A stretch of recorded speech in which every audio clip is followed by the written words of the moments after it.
When you're talking PV, you're talking two different technologies, talking multicrystalline and single or monocrystalline technologies. The mono is more efficient.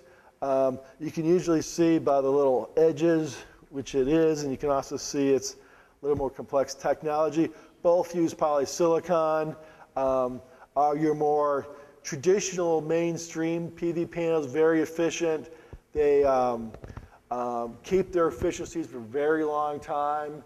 This is kind of your mainstream PV technology. Both of them work fine.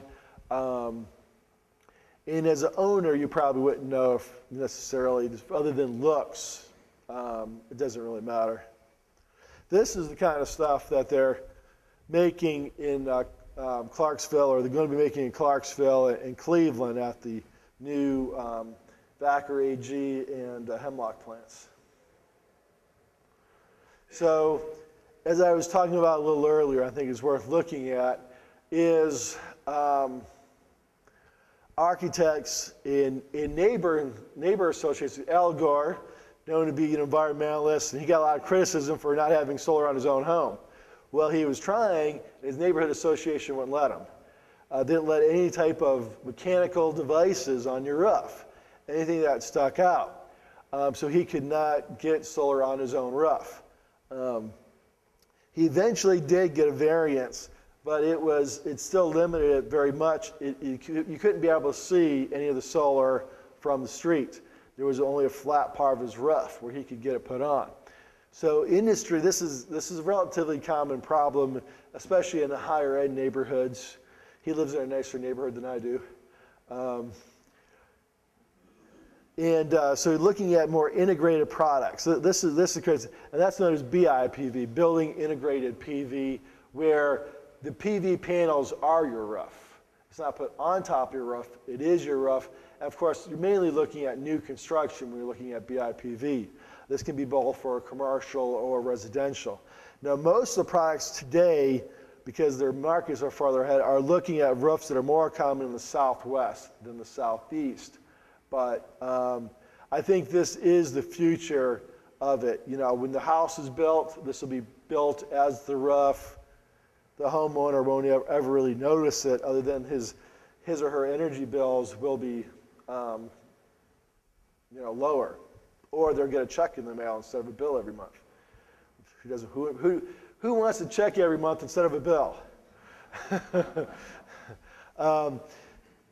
So that was your more traditional crystalline panels that was building integrated. This is thin film. It's flexible plastic PV. It's instead of, I mean, silicon is sometimes part of it, sometimes there's other elements.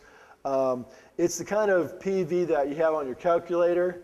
You'll see them on backpacks sometimes for charging MP3 players. They have products for large commercial applications where it's built in. These are like solid pieces. They literally roll out on big commercial roofs, and it's built into that. And it's a very flexible product. Looking at a product like this, actually for a heritage house, because they wanted it to be, because if you put, this on the same color roof, it's basically invisible. There's no panels on top, so it's another building integrated product. And the negatives to this is it's less efficient, and over time, because it's basically a plastic instead of a crystalline product, it will decay. So you're losing efficiency over time. Now, in the case of this rolling out, the commercial people, for every 20 years, they're going to replace that roof. That's just part of their business plan, and it might not be a big deal because it'll last that long. But it's something to be considered. In general, it's also cheaper, but it takes more space. So again, there's pluses and minuses. Most people for residential homes or for commercial applications where space is a problem, you're probably going to go the crystalline product, because your efficiencies for thin film might be 7–8%, and for the crystalline, you're now getting into the low 20s. So a lot less space, a lot more power per panel. But there's plenty of applications where thin film is the best choice. This is a local Knoxville home. And this is just nice, PV, the panels go on your roof, but there's stuff that goes on your side. So just kind of looking at some of that.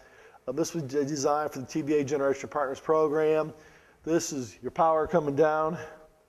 In TVA, we have a 2-meter system. You have your solar meter that counts all the generation that is being generated.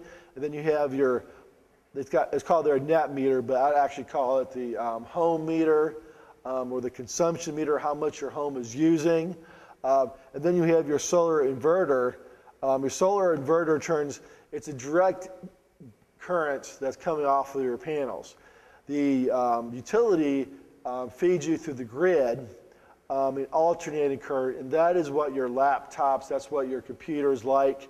DC can be a problem for many of your appliances, so your solar inverter, it sees what's coming in from outside and it matches that, and so your appliances like the power that your panels are being fed. There's also, we'll record how much is being generated. A lot of them tell you all sorts of fun facts, how much CO2 you're offsetting. A lot of the ones you can plug the internet into it, and you can get a web page showing all your generation live. You can be at work and see how much your house is generating, and they do all sorts of high-tech stuff. That's your that's your brain of your solar system. And then here in TVA, we also have a lockable disconnect. That was something the power distributors like local KEB wanted to do to protect their crews. So if your crew thinks the power is down and they're out putting wires together, but they don't realize your home is a little power plant. And those wires actually have electricity in them. They know if it's part of their system, they know they can go, lock it, put it down and lock it, and they feel safe working out front of your house. So it's just a safety concern. Now, your inverter actually does that automatically, but they wanted to be able to physically lock it down just for safety concerns. And you can't, it's a little extra cost, but you can't blame them for putting their crews first.